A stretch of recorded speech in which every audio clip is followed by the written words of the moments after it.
बिस्मिल्लाहिर्रहमानिर्रहीम। Dear students, lecture number 3 chapter है testing of hypothesis. Topic examples on hypothesis testing for single population mean. और आज हम इसमें डिस्कस करेंगे जेड टेस्ट।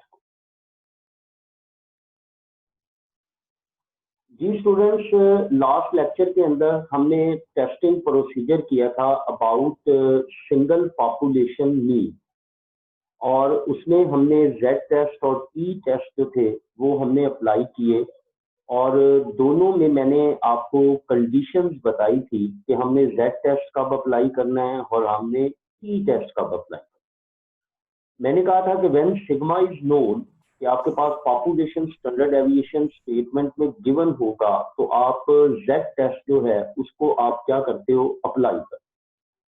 दूसरा केस था कि अगर population standard deviation sigma unknown होगा, उसकी जगह पर सैंपल स्टैंडर्ड डेविएशन दिया जाए, तो फिर आपने एन को देखना है। अगर एन आपका लार्ज है, ग्रेटर और इक्वल 30 है, तो फिर भी आप जेड टेस्ट जो है उसको क्या करते हैं, अप्लाई करते हैं।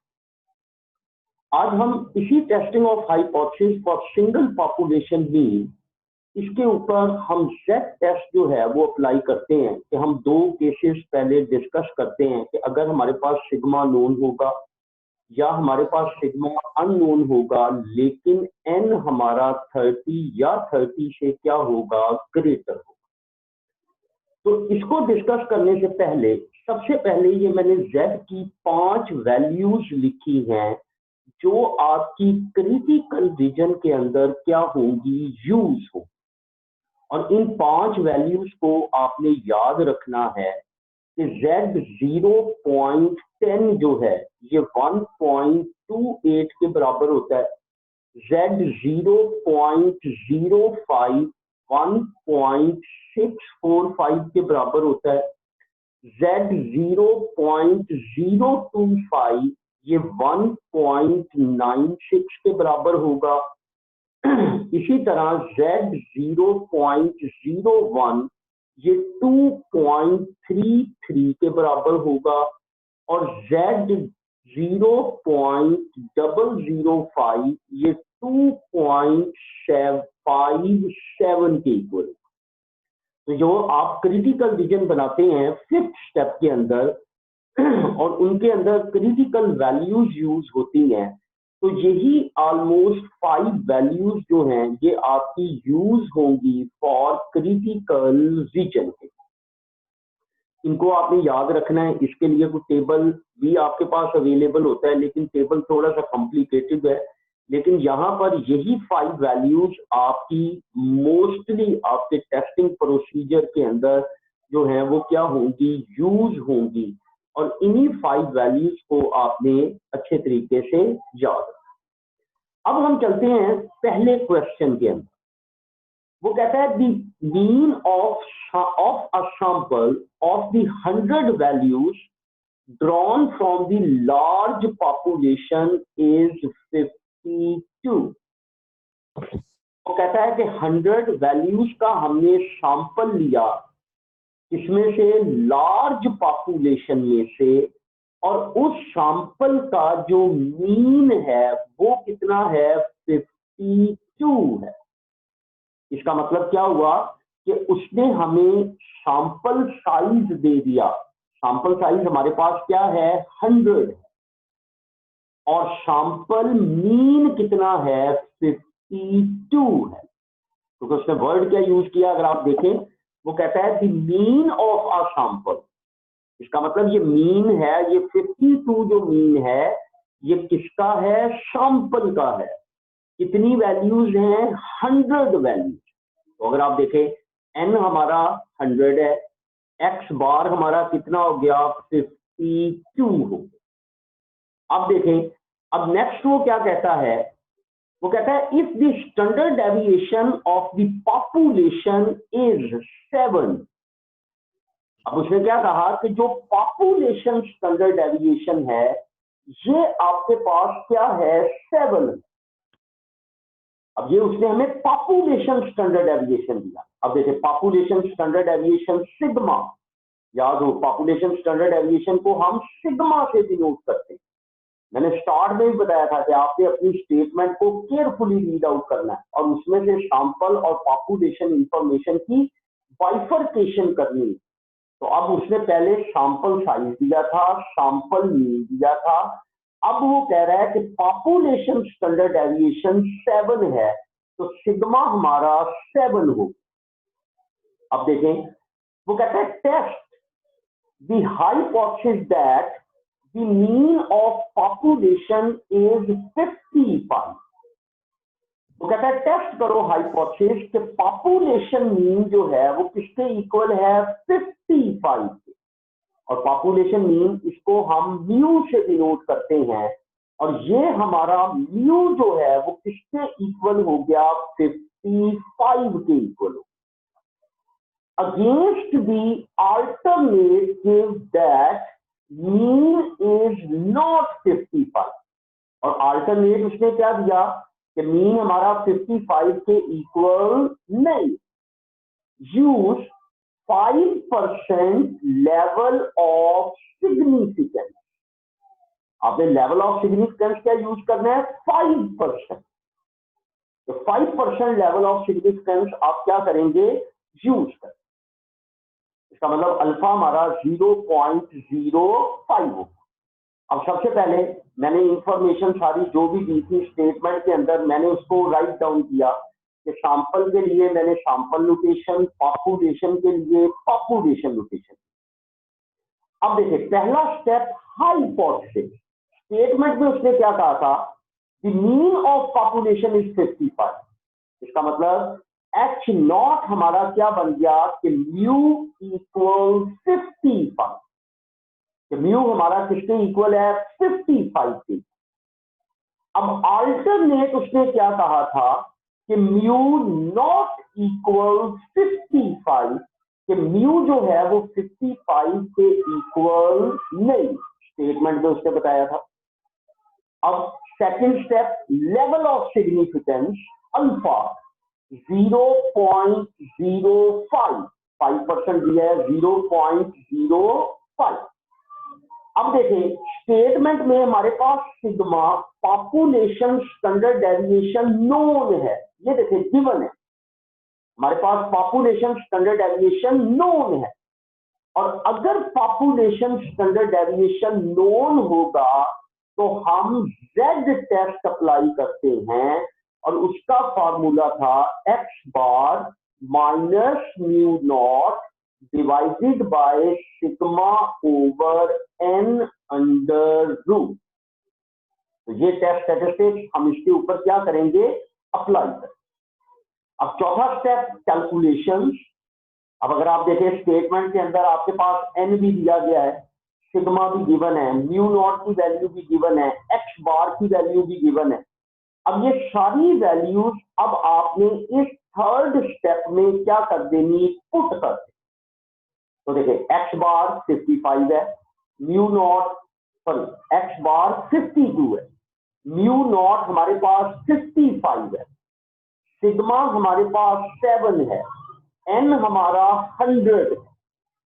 तो देखिए 52 माइनस 55 माइनस 3 आ गया, 7 डिवाइडेड बाय रूट ऑफ 100, तो ये 0.7 आ गया, माइनस 3 डिवाइडेड बाय 0.7, तो ये वैल्यू आपके पास आ गई -4.28।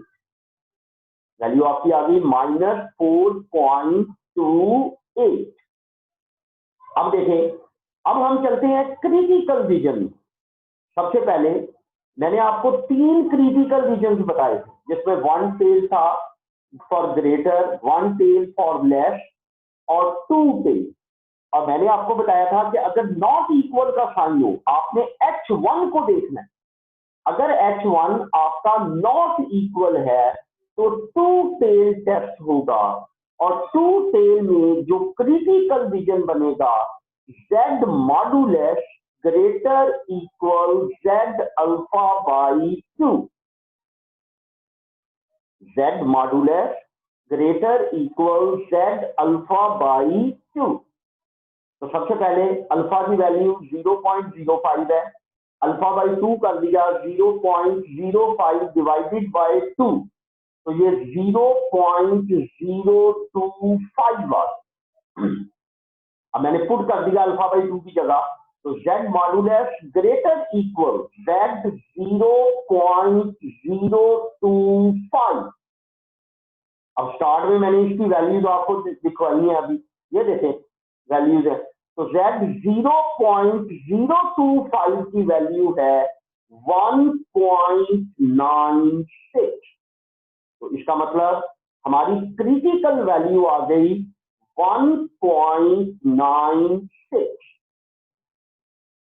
अब मॉडुलस का मतलब ये नेगेटिव भी है, ये पॉजिटिव भी है।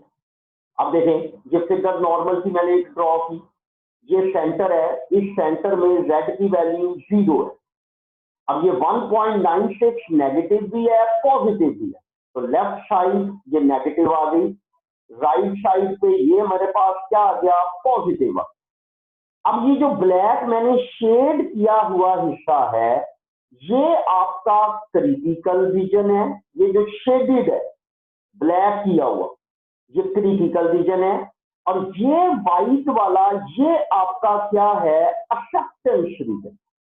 और हमने यही कहा था कि अगर कैलकुलेटेड वैल्यू, अब कैलकुलेटेड वैल्यू -4.28, अब देखिए कहां पे फॉल कर रही है, यहां पे आ रही है -4.28। जब किसमें फॉल कर रही है, क्रिटिकल रीजन में फॉल कर रही है। और अगर आपकी कैलकुलेटेड वैल्यू क्रिटिकल रीजन में फॉल करेगी तो हम H0 को रिजेक्ट कर। तो अब देखें, since our calculated value of z -4.28 falls in critical region, so we reject H0। लिहाजा हम अपने H0 को क्या कर रहे हैं, रिजेक्ट कर, क्योंकि ये क्रिटिकल रीजन में क्या कर रही है, फॉल।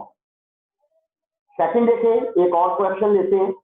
वो कहता है, a quality control engineer reads that a sample of 100 light bulbs had an average lifetime of 470 hours। वो कहता है कि एक क्वालिटी कंट्रोल इंजीनियर है, उसने 100 लाइट बल्ब्स का सैंपल लिया और उसकी जो एवरेज आई, एवरेज लाइफ टाइम है कि जितने घंटे वो जलता है, वो कितनी है, 470 आवर्स। वो कितनी है बेटे, 470 आवर्स। इसका मतलब ये हमारे पास सैंपल साइज 100 है, सैंपल मीन हमारा 470 आवर्स। तो देखिए sample size small N 100, sample mean x bar 470। अब देखिए क्या कहता है, assuming a population standard deviation is 25 hours, population standard deviation sigma 25। अब देखें, test whether the average lifetime of bulbs are 480 hours against the alternate that it is less। वो कहता है टेस्ट करो कि एवरेज, अब यहां पर उसने कोई सैंपल का जिक्र नहीं किया, और अगर वो जनरल इंफॉर्मेशन देता है तो वो पॉपुलेशन इंफॉर्मेशन, और टेस्ट भी हम पॉपुलेशन पैरामीटर को करते हैं। तो इसका मतलब ये पॉपुलेशन एवरेज है। पॉपुलेशन एवरेज का मतलब पॉपुलेशन मीन है, और पॉपुलेशन मीन को हम म्यू से डिनोट करते हैं, और म्यू हमारा कितना आ गया, 480 आ। म्यू हमारा कितना आ गया, 480। अब कहता है एट 5% लेवल ऑफ सिग्निफिकेंस, और लेवल ऑफ सिग्निफिकेंस आपने कितना लेना, 5%। अब देखें, सबसे पहला स्टेप हाइपोथेसिस H0, उसने क्या कहा, म्यू किसके इक्वल है, 480 के। अगेंस्ट क्या कहा था H1 के लेस है, तो इसका मतलब म्यू लेस 480। दूसरा स्टेप लेवल ऑफ सिग्निफिकेंस 5% दे दिया, 0.05 आ गया। तीसरा स्टेप टेस्ट स्टैटिस्टिक्स। अब देखें सिग्मा हमारे पास नोन है, और जब सिग्मा नोन होता है तो हम जेड टेस्ट क्या करते हैं, अप्लाई करते हैं। तो X bar minus mu naught sigma over N under root. चौथा स्टेप कैलकुलेशन। अब जेड का फॉर्मूला पहले लिखें। अब देखें एक्स बार की वैल्यू 470, म्यू की वैल्यू 480, वो ऊपर स्टेटमेंट के अंदर गिवन दी हुई थी, ये देखें मैंने सारी वैल्यूज लिखी हुई। उसके बाद सिग्मा की वैल्यू 25, एन की वैल्यू 100। तो 470 minus 480 minus 10, 25 divided by root of 100, तो ये 2.5 आ गया। माइनस 10 डिवाइडेड बाय 2.5, तो आंसर हमारा क्या आ गया, -4। अब ये हमारी कैलकुलेटेड वैल्यू। अब चलते हैं पांचवें स्टेप क्रिटिकल विजन में। सबसे पहले H1 को देखें, इस शेप में है, लेफ्ट की फॉर्म में, इस फॉर्म में है, लेफ्ट की form.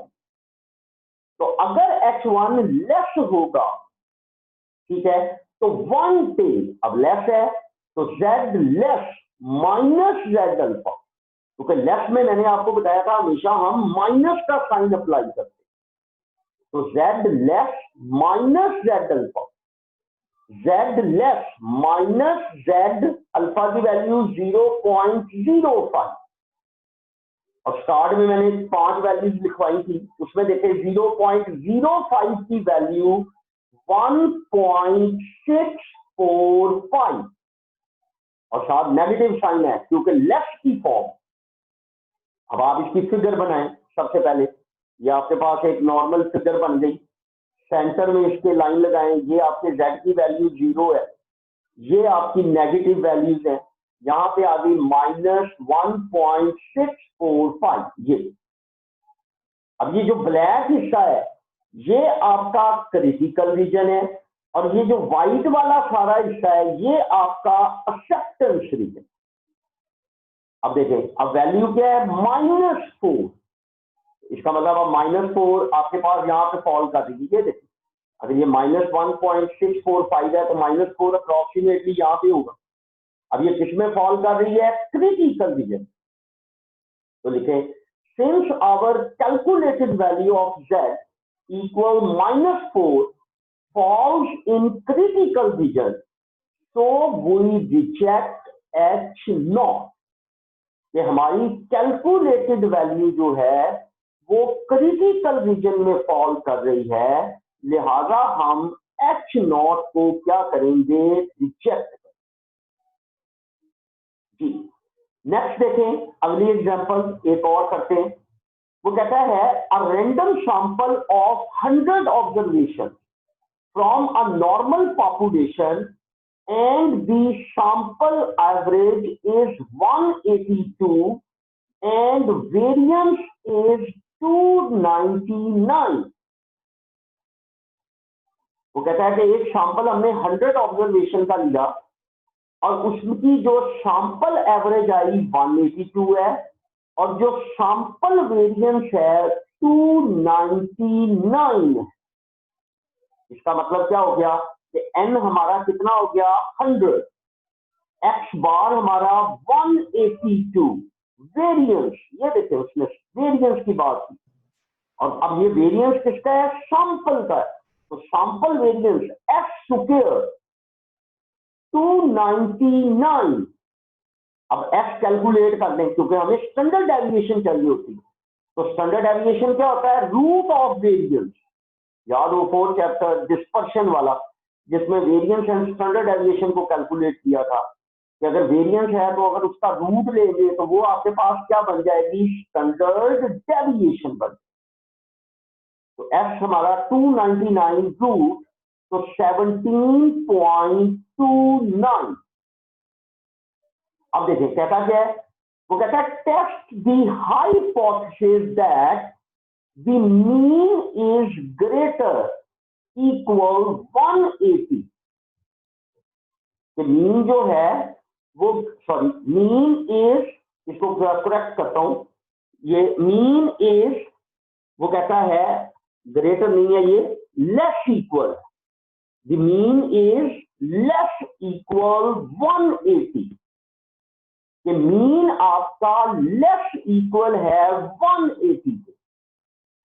Against alternative it is greater, और अल्टरनेट क्या है कि ये क्या है, ग्रेटर है, बढ़ गया है, इंक्रीज है एट 5% सिग्निफिकेंस लेवल, और सिग्निफिकेंस लेवल आपका कितना है 5%।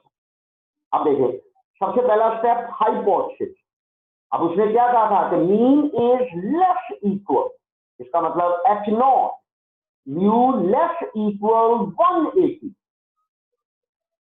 H1 हमारा क्या बन गया, अल्टरनेट क्या कहा था, इट इज ग्रेटर, इसका मतलब H1 mu greater 180, level of significance alpha 0.05। अब देखिए टेस्ट स्टैटिस्टिक्स, अब x दिया हुआ है हमारे पास, ये देखें x हमारे पास गिवन है। अब n को देखें, अगर x गिवन है तो मैंने क्या बताया था, n को देखना। अब n आपका 30 से क्या है, बड़ा है, और अगर x दिया हो n आपका ग्रेटर इक्वल 30 हो, तो फिर हम जी टेस्ट अप्लाई करते हैं। तो फार्मूला क्या बन गया, z x bar minus mu naught s over n under root, s over n under root. चौथा स्टेप कैलकुलेशन, अब देखें z x बार की वैल्यू 182, म्यू की वैल्यू 180, x आपके पास 17.29, n 100 रूट। अब इसको सॉल्व किया तो ये 1.157 आ। अब क्रिटिकल रीजन में चलते हैं, सबसे पहले H1 को देखें। अब H1 किस फॉर्म में है, ग्रेटर की फॉर्म में, ये देखिए ग्रेटर की फॉर्म में, तो 1 पे क्या बनेगा, Z greater Z alpha, Z greater Z alpha की वैल्यू 0.05 पुट कर दी, और Z 0.05 की वैल्यू 1.645 ये आ गई। अब देखें, अब इसको ड्रॉ करें फिगर के ऊपर, ये पॉजिटिव वैल्यू है तो ये पॉजिटिव 1.645 है, पॉजिटिव में आ गया, राइट साइड पे आ गया। अब देखें, अब कैलकुलेटेड वैल्यू 1.157 यहां पे फॉल कर, यहां पे फॉल करेगी 1.157 यहां पे फॉल कर। अब किसमें फॉल कर रही है, एक्सेप्टेंस रीजन में फॉल, यही कह रहा है since our calculated value of z 1.157 does not fall in critical region, so we accept h naught।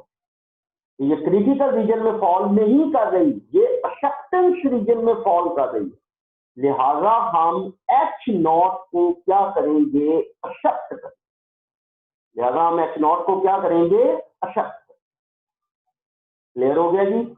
आगे देखें नेक्स्ट, वो कहता है क्वेश्चन, फिर वो कहता है random sample of 100 workers with children in day care shows a mean day care cost of Rs 2600 and standard deviation is Rs 500।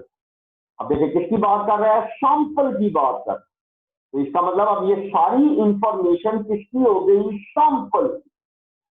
तो n हमारा 100 हो गया, ये देखिए लिखा हुआ है, x बार मीन कॉस्ट कितनी आ गई 2600, x स्टैंडर्ड डेविएशन कितना आ गया 500। ये अब देखें, verify the department claim that mean exceed Rs 2500। अब याद रखें, जब भी वो वर्ड क्लेम का यूज करेगा तो क्लेम आपका H1 बनेगा, क्लेम आपका क्या बनेगा, H1। इसका मतलब न्यू उसने कितना दे दिया 2500, और लेवल ऑफ सिग्निफिकेंस 10%। अब देखें सबसे पहले H नॉट, क्योंकि अब क्लेम किया है, और क्लेम में उसने क्या कहा है, मीन एक्सीड। तो आपने H0 H1, क्लेम आपका हमेशा H1 बनना है, तो H1 क्या बन गया, म्यू ग्रेटर 2500। तो फिर H0 क्या बनेगा, म्यू इक्वल 2500। H0 को इक्वल कर लें और क्लेम को अल्टरनेट में ले जाएं, वो क्या हो जाएगा, ग्रेटर देन 2500। अब देखें level of significance alpha 0.10 test statistics. अब देखें हमारे पास x दिया हुआ है, लेकिन n हमारा चेक करें 30 से ग्रेटर। x दिया है, सिग्मा अननोन है, x दिया हुआ है, लेकिन n हमारा 30 से बड़ा है। तो जब भी n 30 से बड़ा होगा तो हम z टेस्ट अप्लाई करेंगे, x bar minus mu naught x over n अंदर। अब सारी वैल्यूज दी हुई हैं, फार्मूले में पुट कर रहा हूं। देखिए x बार 2600, म्यू नॉट की वैल्यू 2500, x की वैल्यू 500, n की वैल्यू 100। सॉल्व करें, 2600 माइनस 2500 100 आ गया, 500 डिवाइडेड बाय रूट ऑफ 100 50 आ गया। तो 100 डिवाइडेड बाय 50 आंसर हमारे पास क्या आ गया, 2 आ गया। अब क्रिटिकल रीजन देखें, H1 किस फॉर्म में है, ग्रेटर की फॉर्म, ये देखें ग्रेटर का साइन, तो इसका मतलब Z greater, Z alpha, Z greater. अब अल्फा की वैल्यू 0.10 है, ये देखें 10% का था, तो 0.10 पुट कर दी, ये 0.10 आ गई। और फिर वही 5 वैल्यू जो सबसे स्टार्ट में मैंने पहले बताई, तो Z ग्रेटर 1.28 पुट कर दें, यहाँ पे Z0 है, ये 1.28 आ गया, ये क्रिटिकल, ये एक्सेप्टेबल। अब Z की वैल्यू 2, देखें 2 कहां पे आ रही है, यहाँ पे बड़ी है ना, क्रिटिकल रीजन में फॉल कर रही है। तो देखिए since our calculated value of Z equal to falls in critical region, so we reject H0। कि हमारी कैलकुलेटेड वैल्यू जो 2 के बराबर है वो क्रिटिकल रीजन में फॉल कर रही है, लिहाजा हम H0 को क्या करेंगे, रिजेक्ट करेंगे।